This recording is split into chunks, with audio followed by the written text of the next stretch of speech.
everybody, it's Sarah, and today it is time to start my usual end of the year videos, beginning of the new year videos. So today we're going to talk all about my statistics of my reading of the last year. Usually I tend to be a bit more prepared, and so I write everything down that I want to talk about. However, I have so much work currently and so much stuff for uni that I have to do, but I also don't want to, push these videos to the back. So we'll just go through my spreadsheet and, it will probably be chaos. It will be a mess, but we'll do it. It'll be fine. And so let's start with, I have my spreadsheet open for 2023. What was my reading challenge that I wanted to do? So how many books did I want to read in 2023? And that was a total of 60 books. I usually end up doing that as my reading challenge. And this looks terrible if I have my computer under me. I usually tend to have, 60 books, which makes about 5 books per month, which is a bit more than a book per week, which usually over the year evens out quite well. I did end up reading a total of 79 books though, plus I had 2 DNFs. Technically I had more DNFs, but there were some DNFs that I DNF'd on page 10 or something, and I didn't even end up putting on my reading spreadsheet. So yeah, I had 2 DNFs where I would say I got a good chunk into the book. But I will probably talk about those in my worst books of the year video. In terms of genre, I, as always, had most of my books, actually over 50% of the books that I read be high fantasy, 45 of the books, 56% were high fantasy. After that, the next most read genre was historical fantasy with 11 books and 14%. After that, we had urban fantasy with 6% and 5 books. Then general sci-fi, space opera, as well as just general speculative fiction, I read each 3 books in, so 4%. Then I had 2 books that I put as retellings, which is kind of strange that I only put 2 books as retellings, to be honest. I usually read more retellings than that. I don't know. But 2 books that were retellings, and the other genres that I read 1 book in was fantasy romance, gothic, dystopian, post-apocalyptic, classic, thriller, horror, non-fiction, and literary fiction. Obviously, it's kind of a struggle with all of these books because I typically only put 1 genre per book, but a lot of times books belong in multiple different genres. For example, I only have 1 fantasy romance right here, but I know I read more than 1 fantasy romance. I just happen to maybe judge those or put those other books in historical fantasy or in high fantasy. For example, A Taste of Gold and Iron, I think I put in high fantasy. Yeah, but technically it's also historical romance. So kind of hard to judge there. Then next I have the pages. In which genre did I read the most pages? Again, it's high fantasy, although the percentage here is even higher, is 64%. So the total page number that I read this year minus the DNFs was 34,218, with an average page number per book of 430 pages, which isn't a surprise since I do read a lot of high fantasy, and also since high fantasy tends to have higher page numbers, I'm also not surprised that, percentage wise there's an even bigger percentage towards high fantasy here. So 64%. Then in terms of length or type of story that I read, 74 of the books, so 91% of the books that I read this year were novels, then 5 novellas and 2 anthologies. In terms of age groups, 71 of the books that I read this year were adult, and 10 of the books I read this year were middle grade. In terms of the TBR, most of the books that I read were from the same year, so came out or were put on my TBR in 2023. And then I had a couple of books that I had on my TBR from the previous year, and then some rereads. This year I had quite a few less rereads than I typically have. Let me just check this very quickly, because this seems like a really low number, but yeah, I think it's actually accurate. So I didn't have a lot of rereads this year. I only had 8 rereads and then 70 first-time reads, and I feel like I'm missing a book because it says total minus DNF 79 books. But then between reads and rereads I only have 8 books. There's a mix-up somewhere on the spreadsheet, but I'm too tired to find it right now, I have to be honest. So yeah, mostly had first-time reads this year. As for my monthly reading, I definitely read the most books in January, and that was 10 books. I read 9 books each in February and March. I read 7 books in April, 8 in May, then 5 in June, 3 in August, and then July as well as September towards December. I read 6 books each month, which kind of is a little bit amusing, not gonna lie. In terms of pages per month, however, I read the most pages in February, which was over 4,000 pages. And then I had January with a bit more than 38,000 or almost 39,000. And the least pages per month, without a surprise there, I had in August, which was also when I read the least books, which was a bit more than 1,000 pages. The average pages that I read per month were 2,900, and the average books I read per month were 6.8 books. So in terms of when the books were published that I read this year, most of the books that I read this year were published in 2022, probably because I didn't add 2023 yet. Not gonna add it right now. Probably most of the books, to be honest, that I read were published in 2023, but about 25 books I read this year were published in 2022, 13 in 2021. Then I had 6 books that were published in the 2000s. And aside from that, it's just kind of, there was a 2012er in here, 2013, 2014, 2 2017 books, a 2019 book, 4 2020 books, 1 book that was published in the 50s, so 1950s, and 1 book that was published previously to the 1920s, which was Wuthering Heights, which was published in the 1800s, I believe. In terms of page length, most of the books that I read were between 300 and 399 pages. I read 21 books of those. Then I had 15 books that were between 400 and 499 pages. After that, we had 13 books between 500 and 599 pages, 7 books between 600 and 699, as well as 7 books between 200 and 299 pages, 4 books between 800 and 899, then 6 books between 100 and 199, I forgot about that one, 3 books between 700 and 799, and then 1 book each that was under 100 pages and also over 900 pages, between 900 and 999. However, I did not manage to get to a book over 1,000 pages this year. The longest book I read this year was Kushiel Skian, which was 960 pages. And the shortest book was The Lies of the Atungo, which was 85 pages.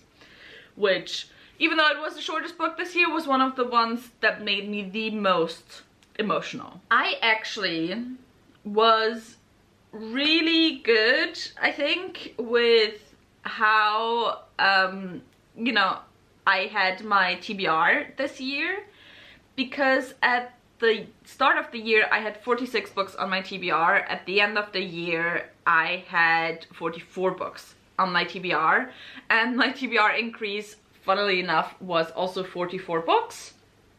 Although I think I might have forgot to add like the last few books that I got in, what's it called? In December. So I think it might be more towards like 48 books or something that I got over the course of the year. However, I very specifically know that 44 was my TBR at the year start. So that was like, it's 2 books less on my physical TBR. Read off of my TBR, I have 73 books. I have a mess somewhere in my spreadsheet and I don't know where, but I need to figure it out for my new one probably. But yeah, I read 25 books that I purchased during the year. So out of the 48 books that I got during the year, I read about half of those. I read 28 books that were already on my shelf, so 20 books from my TBR plus the 8 books that were rereads, because I always put my rereads in the shelf category. I read 16 arcs, which actually is quite a lot. I didn't know I read that many arcs. 10 books that I got from the library, and then 2 books that I got for free somewhere. In terms of series, I didn't do quite as well. At the beginning of the year, I had 66 series that I had completed on my shelves. At the end of the year, I don't know why it's empty right now, but I had 76 series completed on my shelves. In terms of DNFs, at the beginning of the year, I had 4 series DNF'd on my shelves. At the end of the year, I had 9 series DNF'd.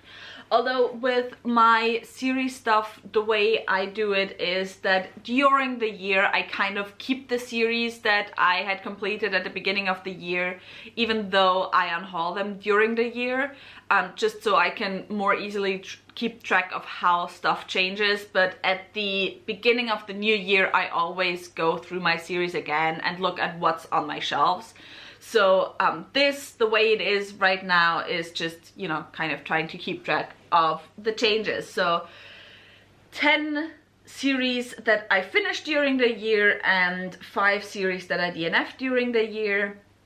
Then there were 24 series at the beginning of the year that I had caught up to, 21 series that I am caught up to now. So what happened here probably is that while I did maybe finish some series where new books came out during the year, with other series I know that I didn't keep up with the new books, so there's less series caught up there now. And then I had 20 series that I was in the middle of at the beginning of the year and 28 series now. So those include both the series that maybe are completed already, are completely published, but that I started during the year and just didn't finish, or those also include the series that had new books published this year that I didn't get to.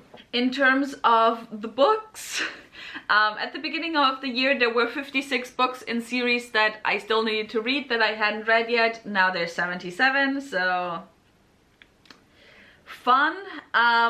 50 of those are books left that are in series that are still ongoing. So at the beginning of the year that was 29 books, so we can see I started quite a few series. Yeah, and then 27 books are left incompleted books. In terms of languages that I read, 75% of the books that I read were in English, and then not 75%, 75 books, and 4 books were in German. 58 of the books that I read this year were books in series, and 20 books were standalones. 38 of the books that are part of series are part of ongoing series, and 20 books were part of complete series. So now we went through all the stats that I have, that I log for all the books that I read during the year. The last few stats that I have, I only log for books that I read for the first time this year. So that includes my diversity stats, because I do like kind of looking at that in terms of diversity. How do the new books coming into my collection, which, you know, diversity points I guess do they get, and also the star ratings for my books. So the video turned off at some point, so I hope everything is still on there, because I don't know when exactly it turned off, because I was struggling with my spreadsheet because my star ratings weren't correct, or the average star rating wasn't correct because it was way too high. It was higher than on Storygraph, but Storygraph includes my rereads, so my 5 stars, a lot more 5 stars into my star rating, so that didn't seem correct. But we have everything figured out now, and my average star rating for the series, in fact, 3.19 stars. So not very good. 3.6 something on Storygraph. But yeah, so let's get through it from top to bottom. I had 8 5-star reads, so you know, I think more than last year. I think last year I had 7. I didn't have any 4.75 star reads. I had 5 4.5 star reads. I had 6 4.25 star reads, and I had 8 4-star reads. So, you know, not too bad. I had like almost 30 reads that were 5 stars or above. Then I had 3 3.75 star reads. I had 12 3.5 star reads. I had 4 3.25 star reads. Then most of the books that I read this year were 3-star reads, which were 16, which doesn't really surprise me. 3 stars tend to be my biggest like category with the star reads every year, because it's where I just put everything where I'm not quite sure where to put it. I had 1 2.75 star read. I had 1 2.5 star read. No 2.25 star reads. I had 5 2 stars, which is more than I usually have. No 1.75 stars, 1.5 stars, no 1.25 stars, and then 1 1-star read, and then no books for the categories under 1 star. So yeah, then let's go to my diversity categories in terms of BIPOC reads. By the way, with BIPOC, I mean the author, so was the book written by a BIPOC author or not? I was doing really, really well until summer. And then for some reason in autumn and stuff, there were so many other books that I had to read that a lot of times the books that I want to read are usually by marginalized authors. But yeah, after summer, for some reason, I completely fell off. I had about 50-50 white authors, BIPOC authors for most of the year. After that, I fell off. So I had 32 books that were written by BIPOC authors and 41 books that weren't written by BIPOC authors, so were written by white authors, which, you know, I think is still better than a lot of other booktubers and book talkers, but I'm not gonna be happy until I'm at that 50-50 you know, range at least. In terms of gender overall, this is the gender overall. I had 16 books that were written by male authors, 49 books that were written by female authors, 2 books that were written by multiple authors, and then 6 books that were written by non-binary authors. Every year I intend to specifically put like a trans category on here as well, just so I can follow how many books that I read were written by trans authors, but every year I forget. So I can't tell you out of the male and female authors how many of those were trans. But, you know, this is very much in the average for me. But I also kind of try and look at what gender my adult fantasy authors have, or adult SFF authors in total. And so I have 16 books, so all of the books I read by male authors were adult SFF books. I have 35 books that were written by female authors, so there's quite a bit less there. So probably every single book that I read that wasn't adult SFF was written by a female author, and for some reason it doesn't count together my non-binary authors. However, if I look at the book survey, I can find like at least 2 non-binary authors already. There's a bunch that I just know that they are written by non-binary authors. So yeah, I'm just gonna say all 6 books by non-binary authors were adult SFF as well. Then countries. I also try and kind of, at least somewhat, look at which countries and which regions, more so regions than countries, I read from. No surprise there. The biggest, you know, region, it's not a region, but it's like category that I have is books by US or UK authors. I have 57 of those. It might be that some Canadian and Australian and New Zealandish authors slip into here because I just don't look at where the authors are from. So I have 3 authors that are from Canada, Australia, and New Zealand. Basically the Anglophone countries that aren't US and UK and aren't in the Global South, or aren't considered part of the Global South. I had 2 books that were written by Austrian or German authors. I didn't have any books from Northern Africa. I had 2 books written by authors from Sub-Saharan Africa, so everything that's not Northern Africa. Then I had 3 books by authors from Eastern Asia. 2 books by authors that were generally from Western Europe, but not Austria, Germany, or not the UK. 2 books from South Asian authors and 2 books by South American authors. And then any region that is missing aside from those that isn't specifically included in those regions, more specifically South Pacific Islander books, I just didn't read. By the way, this is really region based, so if a BIPOC author is from the US or from Canada, that's included in that. And then I think the last category that we'll go through is general diversity. And here again, I'm maybe if I find the time, I will change that on my spreadsheet for 2024, because I right now only have 1 diversity category, and in that I have race, I have LGBTQIA, so I have queerness, I have mental illness, disability, I have a combo, so any book that's like falls into multiple categories. I have author only, so if the author falls into any of the categories but the book doesn't specifically deal with any of that. I have chronic illness, and I have none. And I will try, because I do have that on my general reading spreadsheet. Well, not general reading spreadsheet, but like my books spreadsheet, books owned spreadsheet.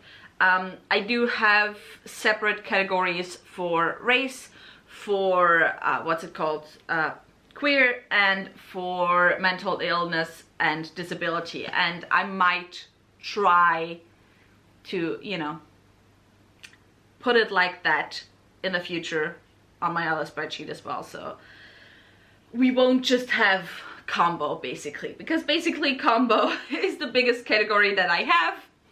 It's 23 books that I read this year were some type of combo between the different marginalized categories, and mostly it was a combo of a queer book as well as a marginalized ethnicity.